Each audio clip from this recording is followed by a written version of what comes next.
এই বউ, কাছে আসো, একটু আদর করি। হুম, লাগবে না। তোমার চুলের গন্ধ যে বারবার আমায় মাতাল করে দেয় শোনা। ওটা চুলের গন্ধ নয়, শ্যাম্পুর গন্ধ। তোমার কি মনে হয় আমি শ্যাম্পুর গন্ধ চিনি না? এই গন্ধ সে তীব্র একটা মাদকময় গন্ধ আছে, যেটা শুধু আমিই নিতে পারি। এই পৃথিবীতে আর কারো ক্ষমতা নেই সেই গন্ধ নেওয়ার। সেই সাথে সেটা আমায় আকৃষ্ট করে তোমার প্রতি, বারবার আমাকে তোমার কাছে নিয়ে আসে। হাজার জনতার ভিড়ের মাঝেও আমি সেই গন্ধ শুকিয়ে বের করে দিতে পারবো তোমাকে।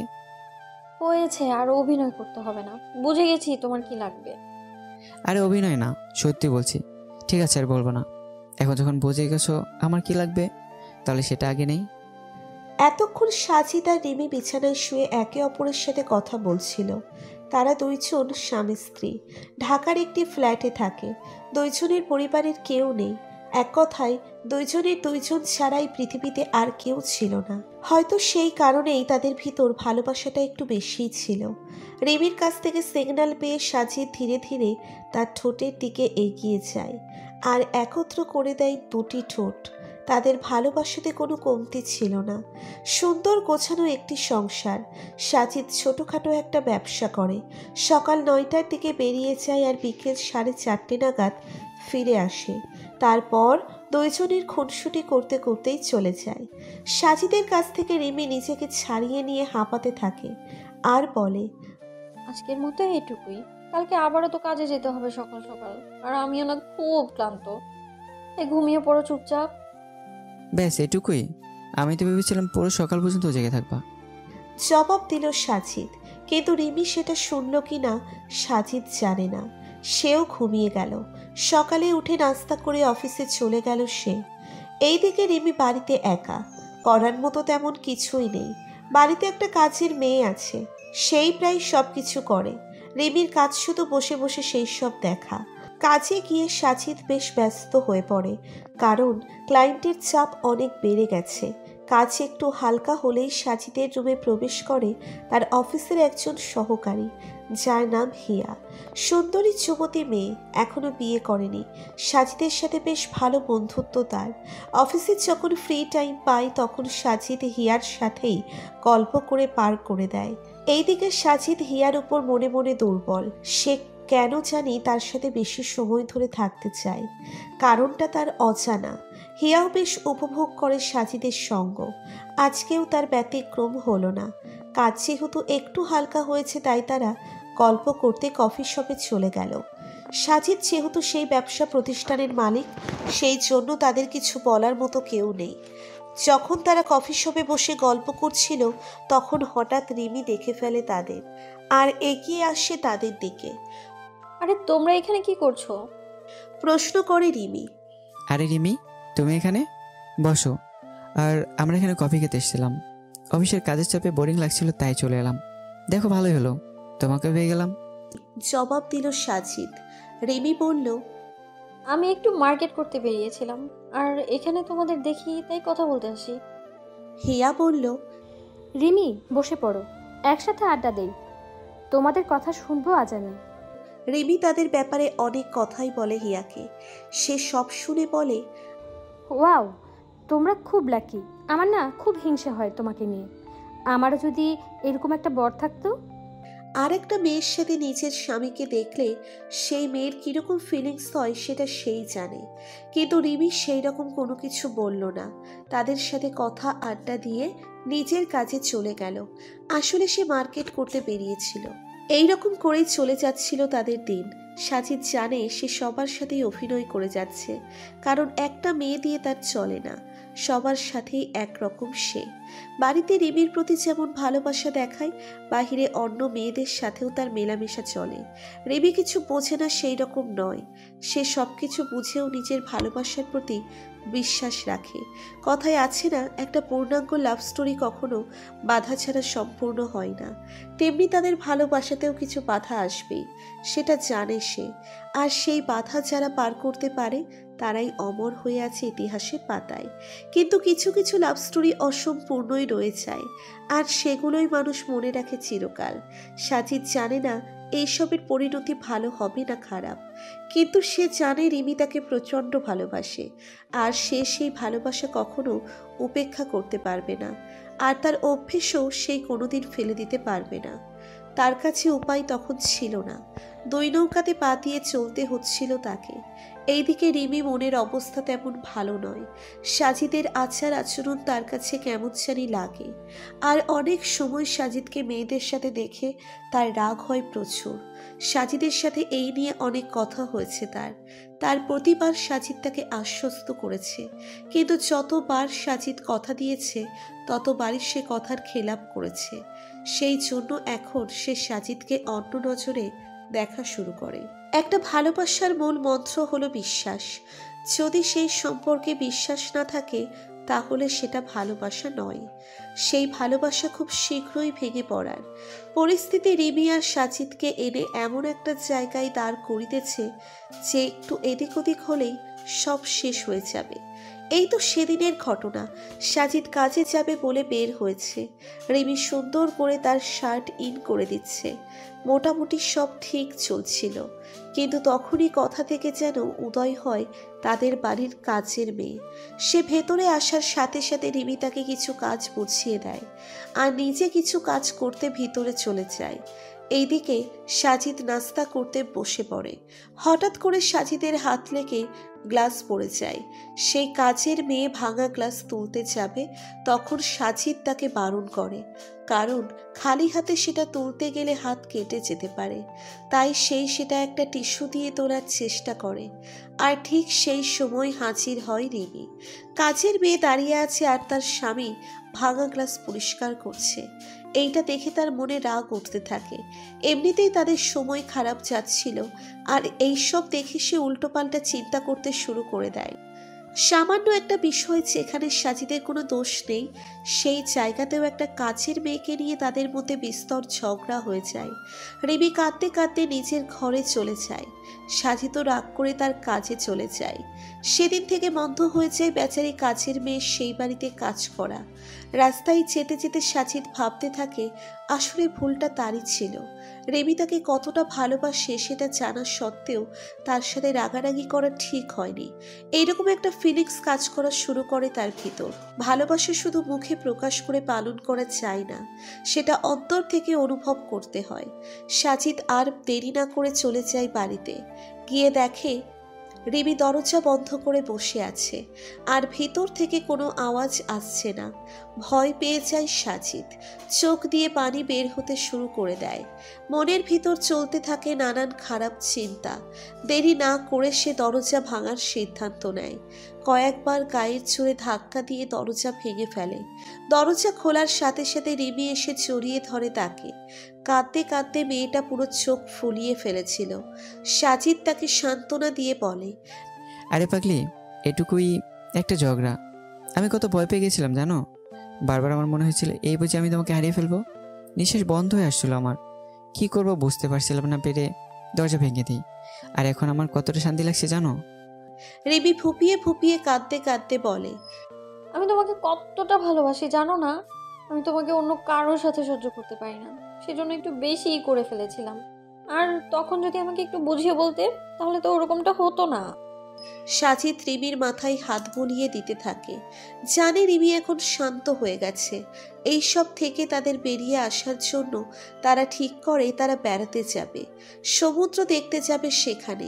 বিয়ের 1 বছর হয়ে গেছে, অনেকদিন কোথাও ঘুরতে যায়নি, তাই এটাই সুযোগ। কিন্তু তাদের দুইজনের কারো জানা ছিল না সেই সিদ্ধান্ত তাদের জীবনকে পাল্টে দিতে চলেছিল। আমরা কোথায় ঘুরতে যাব? রাঙামাটি, সেখানকার নিরিবিলি পরিবেশে শুধু তুমি আর আমি থাকবো, আর কেউ থাকবে না সেখানে। রিমির প্রশ্নের জবাবে উত্তর দিল সাজিদ। রিমি আর সাজিদ অনেক উত্তেজিত, কারণ তারা দুইজন পরশুদিন রাঙামাটি ঘুরতে যাবে। সেই সুযোগে তাদের সম্পর্কে যে ফাটল ধরেছিল সেটাও জুড়ে যাবে সেই আশায়। এইদিকে তাদের দুইজনের মনের ভিতরে কি চলছে সেটা তারা কেউ জানে না। 2 দিন চলে গেছে, আজ সকালেই তাদের যাত্রা শুরু হবে।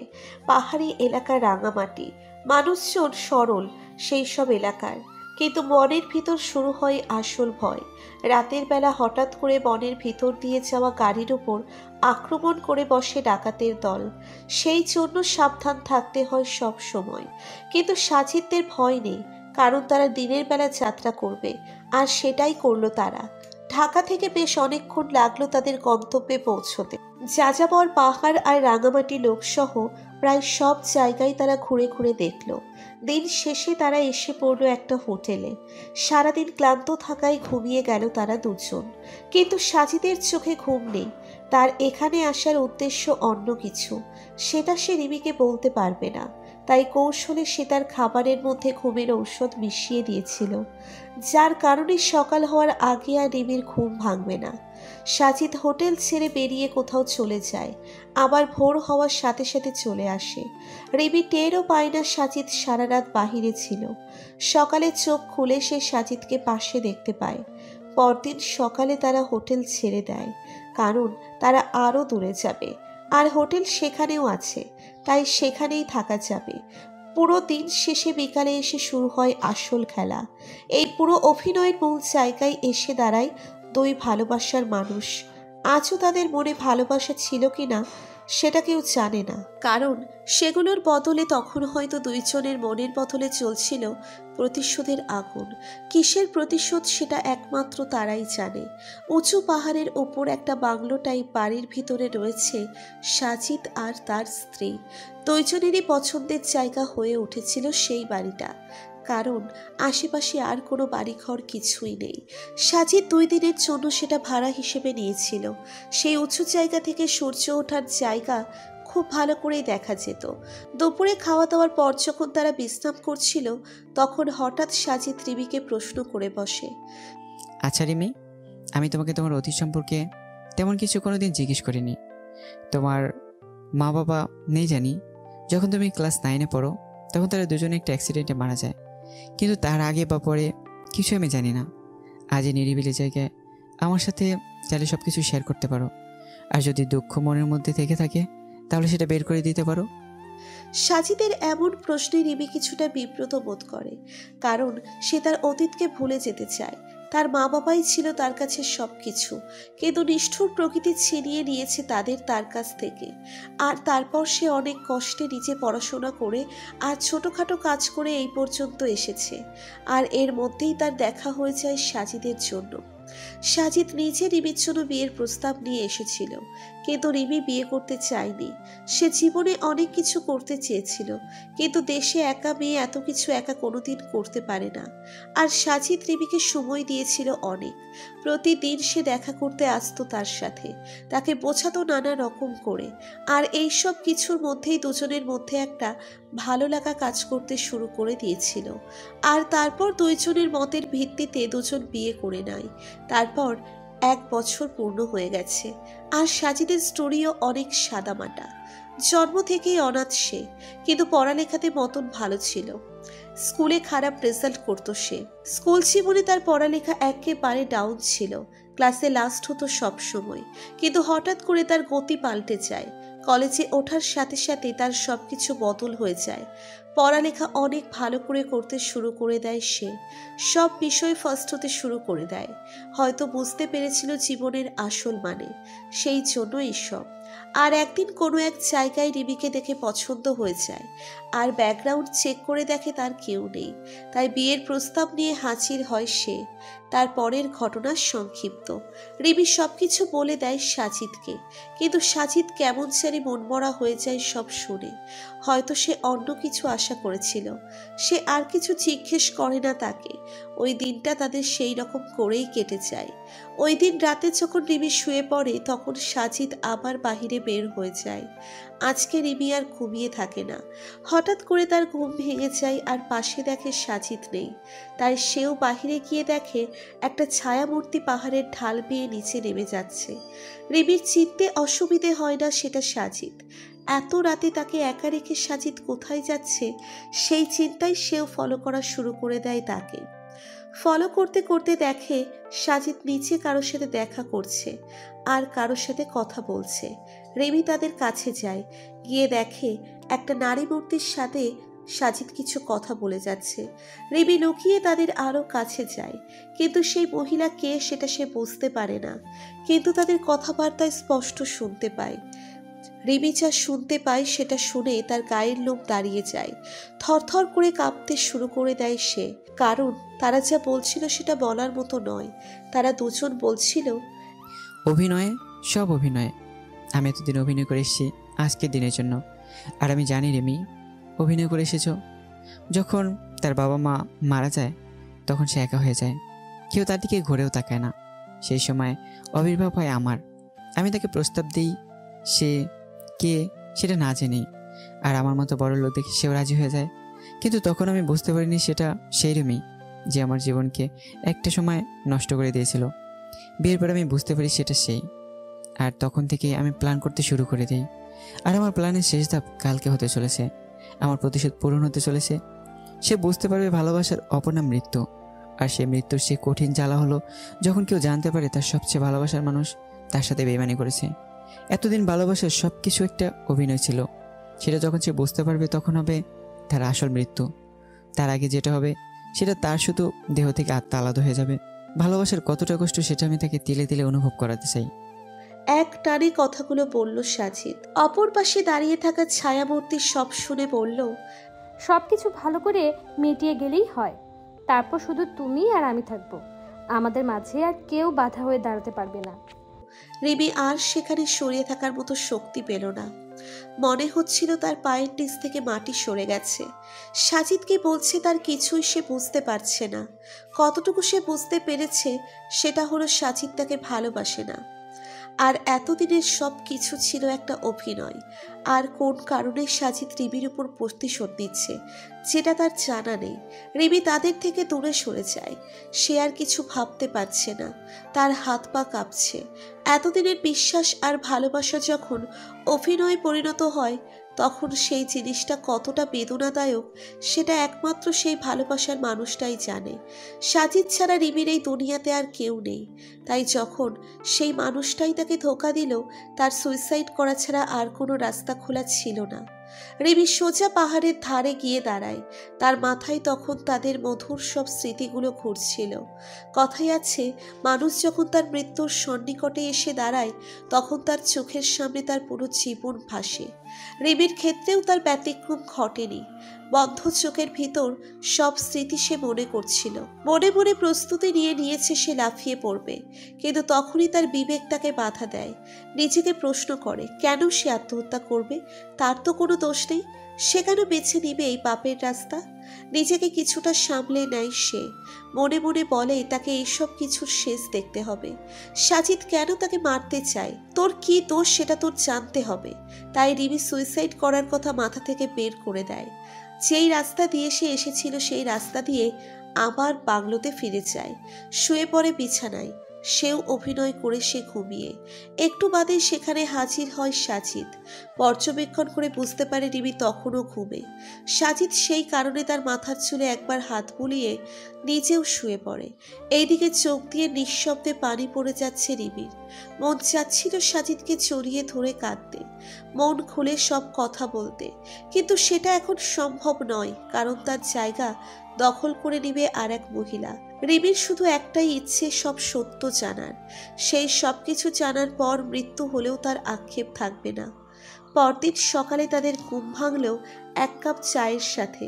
রিমির উঠতে দেরি হয়ে গিয়েছিল, কারণ রাতে অনেকক্ষণ পর সে ঘুমিয়ে পড়েছিল। সকালে উঠে দেখে পাশে সাজিদ চায়ের কাপ হাতে দাঁড়িয়ে আছে। সাজিদের সেই নিষ্পাপ চেহারা দেখে মিনিট দুয়েকের জন্য রিমি সব ভুলে গিয়েছিল। কিছুক্ষণের জন্য ভেবেছিল হয়তো সাজিদ তাকে খুব ভালোবাসে। কালকে রাতের যা কিছু ছিল সব স্বপ্ন, কিন্তু সেগুলো স্বপ্ন ছিল না, সেগুলো ছিল সত্য। সব কিছু ছিল অভিনয়, যেটা সাজিদ পুরো বছর ধরে করে আসছে রিমির সাথে। কিন্তু কি কারণে সেটা হচ্ছে সেটা রিমি এখনো পর্যন্ত জানে না। আর কাল রাতের সেই ছায়ামূর্তির কথা তো সে বাদই দিয়ে দিল। কিছু মেয়ে আছে যারা ভালোবাসার জন্য পাগল হয়ে থাকে, যাকে তারা ভালোবাসে তাকে মন থেকে চায়, কিন্তু যখন সেই মানুষের থেকে ধোঁকা পায় তখন সেই মেয়েগুলো নিজের বা তার ভালোবাসার মানুষের ক্ষতি করতে দ্বিধাবোধ করে না। রিমিও সেই সব মেয়েদের মতোই ভালোবাসার পাগল। সে সারা রাত চিন্তা করেছে, তার আগে সুইসাইড পর্যন্ত করতে গিয়েছিল, কিন্তু সেটা করেনি সে। তাই পুরো রাত সে চিন্তা করেছে যদি আসলেই সাজিদ তাকে ঠকিয়ে থাকে তাহলে সে হয় নিজে মরবে, আর না হলে সাজিদকে খুন করে দিবে। কিন্তু আজ সকালে কেমন জানি সব উল্টোপাল্টা হচ্ছে তার সাথে।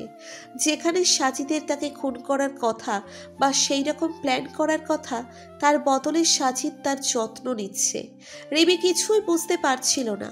সাজিদ সকাল থেকে নিচে রান্নাঘরে গিয়ে তাদের দুজনের জন্য নাস্তা বানিয়ে নিজের হাতে খাইয়ে দিয়েছে রিমিকে। কিন্তু রিমি বুঝে গেছে এইসব করার কি কারণ। এইসব করার কারণ একটাই, সেটা হলো সুন্দর করে তাকে খুন করা। কারণ ছাগলকে জবাই করার আগে তাকে ভালো মতো যত্ন করতে হয়, তারপর ভালো করে তাকে জবাই করা হয়। রিমির ক্ষেত্রেও সেটাই হচ্ছে এখন। তাদের বাংলো বাড়ির আশেপাশে কোনো বাড়িঘর নেই, পাহাড়ের উপর নিরিবিলি একটা জায়গা। সেখান থেকে যদি একই জোরে চিৎকার করে তাহলেও কেউ শুনতে পারবে না। আর পাহাড় থেকে ফেলে দিলে খাদে লাশের চিহ্নও খুঁজে পাওয়া যাবে না। কিন্তু রিমি জানে তাকে যে করেই হোক বাঁচতে হবে, সাথে তাকে যে ঠকিয়েছে তাকে উপযুক্ত শাস্তি দিতে হবে। অনেকটা সাইকোদের মতো চিন্তাভাবনা হয়ে গেছে তার। সাজিদ রিমিকে রেখে বাহিরে চলে গেল কিছুক্ষণের জন্য। রিমি এতক্ষণ যাবৎ চুপচাপ সব দেখে যাচ্ছিল, শুধু কিছুই বলেনি সে। কিন্তু সাজিদ চলে যাওয়ার পর সে চিন্তা করার সুযোগ পায়। তখন তার মাথার ভিতর অনেক চিন্তা ঘুরপাক খাচ্ছিল। বারবার মনে হচ্ছিল এই বুঝি সাজিদ তার উপর আক্রমণ করবে আর তাকে মেরে ফেলবে। কিন্তু সেই সব কিছুই হচ্ছিল না। রিমির অবস্থা প্রায় পাগল প্রায় হয়ে গিয়েছিল, কিন্তু তার মাথা একটু হলেও কাজ করে যাচ্ছিল। সে বাংলো বাড়ির একটা কাজের মহিলা ছিল, কেয়ারটেকার। তাকে দিয়ে রিমি বাজারে পাঠায় বিষ কিনে আনার জন্য। হ্যাঁ, বিষ। রিমি যদি নিজেকে বাঁচাতে চায় আর এতদিন তার সাথে করা আসা অভিনয়ের বদলা চায়, তাহলে তাকে হয় নিজেকে শেষ করে দিতে হবে, না হলে সাজিদ আর সেই নারীর ছায়ামূর্তিকে। রিমি 2 নম্বর অপশন চয়েস করেছিল, মানে ওই নিজেকে বাঁচাতে ওই নারী ছায়া মূর্তির সাথে সাজিদকে শেষ করে দেওয়া। সেটা যে করেই হোক না কেন। এইদিকে সাজিদ পাহাড়ের নিচে নেমে গেছে কিছু প্রয়োজনীয় জিনিস কেনার জন্য। প্রয়োজনীয় জিনিস বলা ভুল হবে, কারণ সেগুলোর প্রত্যেকটা জিনিস হতে চলেছিল একটা ভয়ানক কিছুর সাক্ষী। সাজিদ আবার সেই মহিলার সাথে দেখা করলো। তার সাথে বেশ কিছু সময় কাটিয়ে সে রওনা দিল বাড়ির উদ্দেশ্যে। সেই দিন সেই বাড়িটা যেন এক ভিন্ন সাজে সেজেছিল।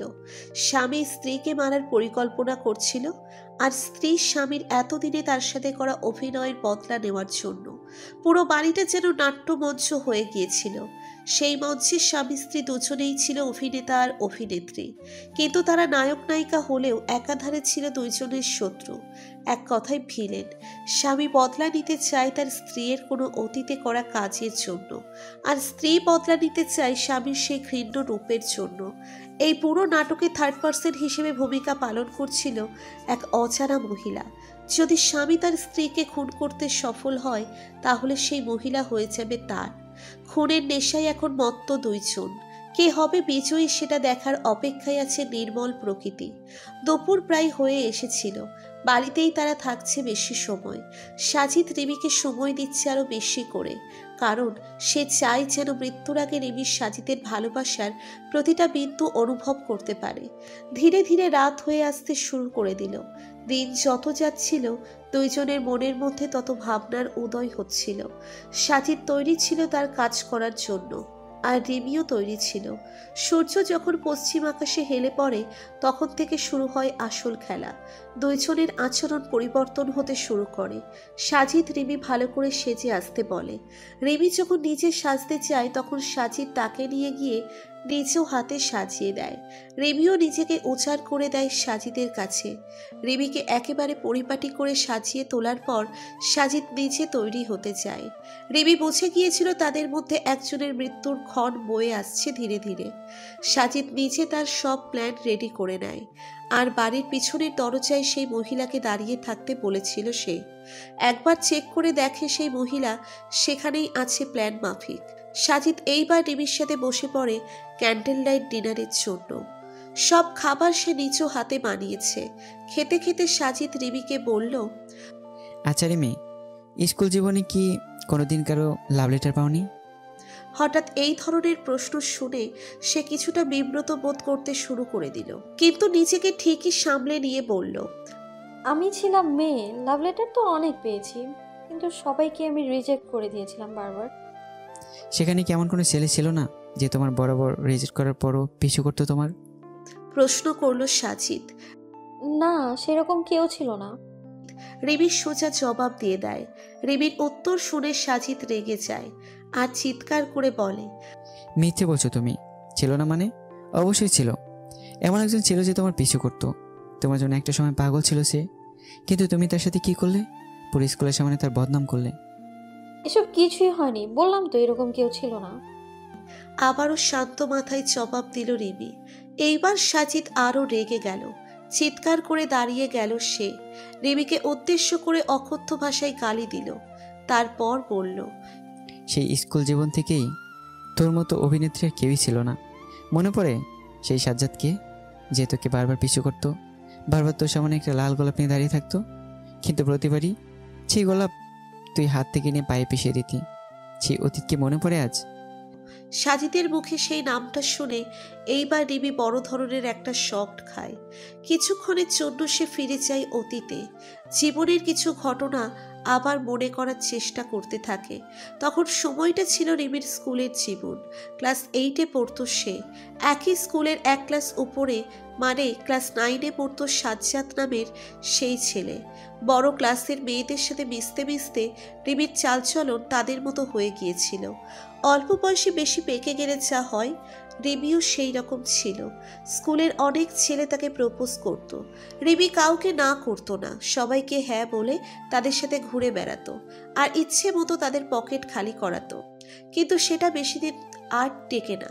যখন সবাই বুঝে যায় রিমি তাদের শুধু ইউজ করছে, তখন সবাই তার থেকে দূরে থাকার চেষ্টা করতে থাকে। কিন্তু সবাই তো আর এক নয়। তাদের ভিতর সাজ্জাদ ছিল বেশ ভালো ছেলে। পড়ালেখাতে কাঁচা হলেও তার ব্যবহার ছিল অনেক ভালো, দেখতেও মোটামুটি। যেদিন প্রথম সেই সাজ্জাদ রিমিকে দেখে, তখনই তার ভালো লেগে যায়। রিমির জন্য সে সব কিছু করতে পারবে এইরকম মানসিকতা তৈরি হয়ে যায় তার ভিতরে। তাই প্রতিদিন সাজ্জাদ রিমির জন্য গোলাপ ফুল নিয়ে যেত, আর রিমি সেগুলো ফেলে দিত অথবা পা দিয়ে পিষে ফেলত। কিন্তু সাজ্জাদ তাকে সত্যি সত্যি ভালোবাসতো, কিন্তু সেটা বোঝার মতো ক্ষমতা তার ছিল না। এই রকম করেই চলে যাচ্ছিল তাদের দিন। একদিন হঠাৎ রিমির মাথায় বুদ্ধি এসে যায় সাজ্জাদকে ব্যবহার করার, কারণ অনেক দিন কেউ তার জালে পা দেয়নি, তাই সাজ্জাদ সেটার জন্য পারফেক্ট। এইদিকে রিমির বান্ধবীরাও তাকে আরো উস্কে দেয়, আর সাজ্জাদ এর বন্ধুরা তাকে সাজ্জাদকে সাবধান করতে থাকে। কিন্তু সাজ্জাদ শোনার পাত্র নয়। রিমি অভিনয় শুরু করে দেয় সাজ্জাদের সাথে। জীবনের সেরা পারফরমেন্স সে সাজ্জাদের সাথেই করে। সাজ্জাদ পুরোপুরি বিশ্বাস করে নেয় যে রিমি তার হয়ে গেছে। শুধু সে নয়, স্কুলের বাকি ছেলে মেয়েও বিশ্বাস করতে বাধ্য হয়। রিমি চেয়েছিল সম্পর্কটা অনেক দিন টিকিয়ে রাখতে, কারণ সে যা বলতো সাজ্জাদ তাই করত। একদিন হলো কি, রিমির মডেল টেস্ট পরীক্ষা। সারা বছর এই সেই করে তার অবস্থা পরীক্ষার আগে খারাপ, পাশ করার কোনো চান্স ছিল না।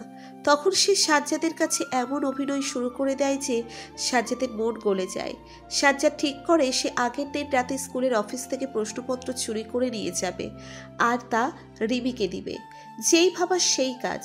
পরীক্ষার আগের দিন রাতে স্কুলের দেওয়াল টপকে সাজ্জাদ ভিতরে প্রবেশ করে। তার আগে সে দপ্তরের পকেট থেকে চাবি চুরি করে সেটার একটা ডুপ্লিকেট চাবি বানিয়ে দিয়েছিল।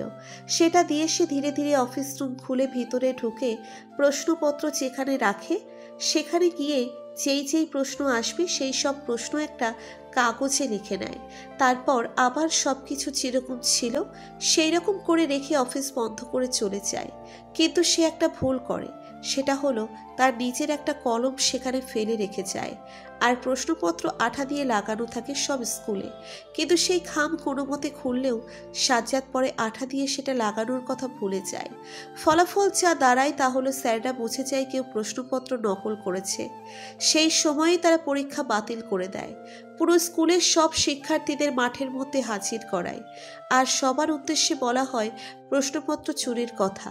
তখন স্পট থেকে পাওয়া সেই কলম উঁচু করে সবার সামনে ধরলে একজন সেই কলম চিনতে পারে। সেটা আর কারণ নয়, সেটা ছিল সাজ্জাদের কলম। স্যাররা তখন অবাক হয়ে যায়, কারণ সাজ্জাদ যথেষ্ট ভালো ছেলে, কিন্তু প্রশ্নপত্র চুরি করারও তার কাছে কারণ আছে, কারণ সে ভালো করে পড়াশোনা করে না। তখন তাকে সার্চ করা হয় আর অফিস রুমের একটা ডুপ্লিকেট চাবি পাওয়া যায় তার পকেট থেকে। তখন সবাই বিশ্বাস করে নেয় চুরি সাজ্জাদ করেছে। এইদিকে সাজ্জাদ রিমিকে সেই সব প্রশ্ন দিয়ে দিয়েছিল, সেগুলো সে ভালো করে পড়ে এসেছে। পুরো স্কুল তখন সাজ্জাদকে ছিছি করতে থাকে। সবার সামনে প্রিন্সিপাল স্যার তাকে বেত দিয়ে অনেক মার মারে, তার গায়ে শার্ট প্যান্ট খুলে তাকে মারতে থাকে। সাজ্জাদ রিমির জন্য সব কিছু মুখ বন্ধ করে সহ্য করে নেয়। মনে মনে ভাবে রিমি তো খুশি তার কাছে, কিন্তু তার ধারণা ভুল। পরীক্ষা চলতে থাকে, সাজ্জাদকে স্কুল থেকে টিসি দিয়ে দেওয়া হয়, আর রিমিও তার থেকে মুখ ফিরিয়ে নেয়।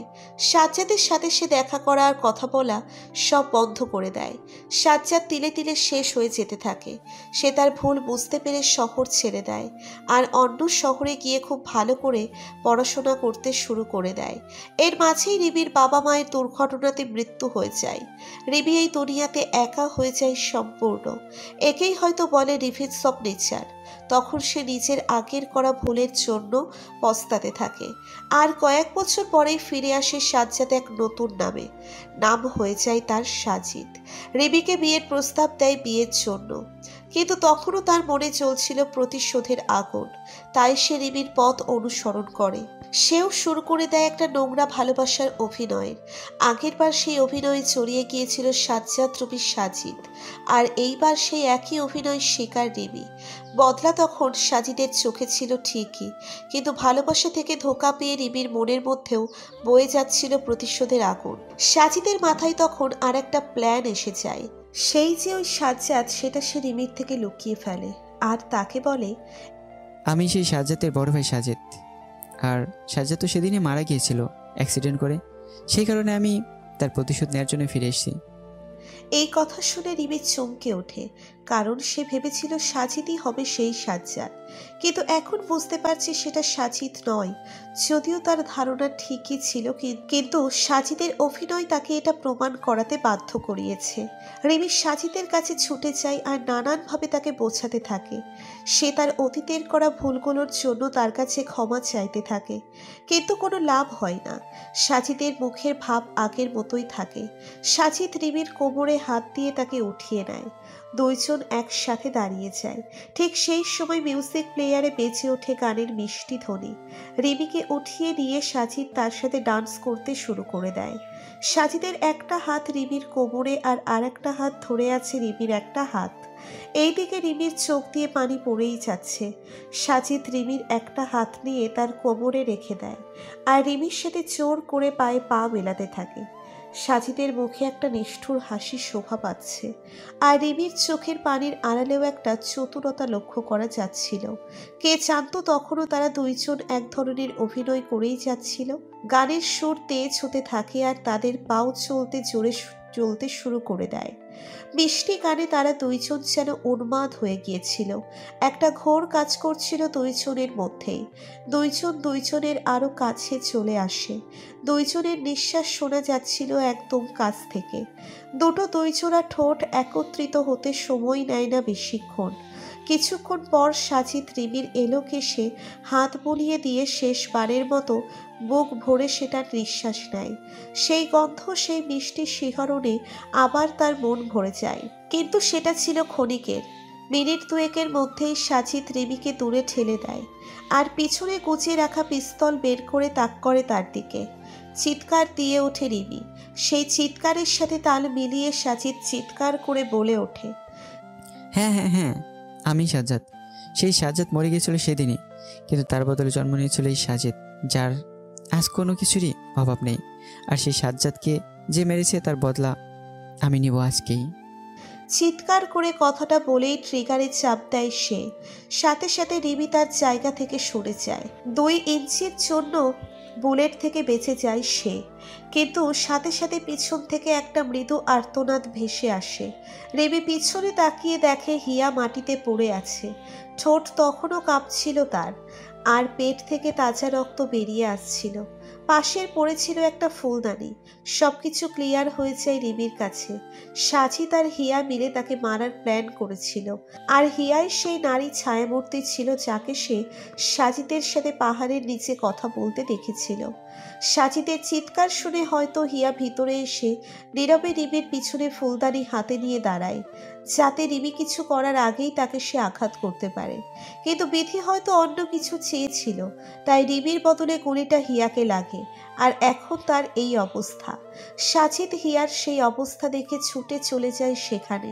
তার মাথা নিজের কোলে নিয়ে অনেক কথা বলে, কিন্তু ততক্ষণে হিয়া শেষ নিঃশ্বাস ত্যাগ করেছে। সাজিদ রাগের বশে হাতে ধরে থাকা পিস্তল আবার রিমির দিকে তাক করে, কিন্তু ততক্ষণে তার দেহ কাঁপতে শুরু করে দিয়েছিল। হাত থেকে পিস্তল পড়ে যায়। তার মনে হচ্ছিল ফুসফুস জ্বলে পড়ে যাচ্ছে ভিতরে। এটার কারণ একটাই, তীব্র বিষ। কিন্তু সে তো সেই রকম কিছু করেনি। তখন সে বন্ধ হয়ে আসা চোখ দিয়ে একবার রিমির দিকে তাকায়। দেখতে পায় রিমি তার চুলে হাত বুলিয়ে দিচ্ছে। সাজিদ বুঝতে পারে রিমি তার চুলে সুগন্ধির সাথে বিষ মিশিয়ে দিয়েছিল, যাতে সেটার গন্ধ নেওয়ার সাথে সাথে সে মারা যায়। আর সাজিদ যে চুলের গন্ধ নিবেই সেটা রিমি খুব ভালো করেই জানত। আর কিছু দেখার মতো অবস্থায় সাজিদ থাকে না। আশেপাশের সব কিছু ঝাপসা হয়ে আসতে শুরু করে। চোখ বন্ধ হয়ে আসে তার, মুখ দিয়ে সাদা ফেনা বেরিয়ে আসে, আর সেও শেষ নিঃশ্বাস ত্যাগ করে। রিমি ধীরে ধীরে এগিয়ে যায় তার কাছে। সাজিদের হাত নিজের হাতের উপর রেখে বলে, শুধু একটু ভালোবাসার পাগল ছিলাম আমি, অতীত ভুলে শুধরে নিয়েছিলাম নিজেকে। কিন্তু তুমিই যে আমার সেই অতীত, সেটা তো আমার জানা ছিল না। প্রতিজ্ঞা করেছিলাম মৃত্যু ছাড়া কখনো তোমার কাছ থেকে আলাদা হব না আমি। তাই আমি আর বেঁচে থেকে কি করব? আমারও সময় এসে গেছে। এই বলে যেই রিমি পাশে পড়ে থাকা বন্দুক নিচের মাথায় তাক করতে যাবে, তখনই তার নাক দিয়ে রক্ত পড়তে শুরু করে দেয়। পেটের ভিতর জ্বালা পোড়া শুরু করে দেয়। মুচকি হেসে সে একবার সাজিদের দিকে তাকায়।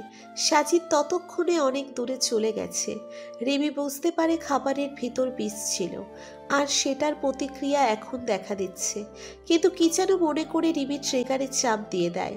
পুরো ঘর বিকট শব্দে কেঁপে ওঠে। একটা ঝাঁঝালো গন্ধ ছড়িয়ে পড়ে পুরো ঘর জুড়ে। সেটা বারুদের গন্ধ ছিল না, সেটা ছিল তাজা রক্তের গন্ধ।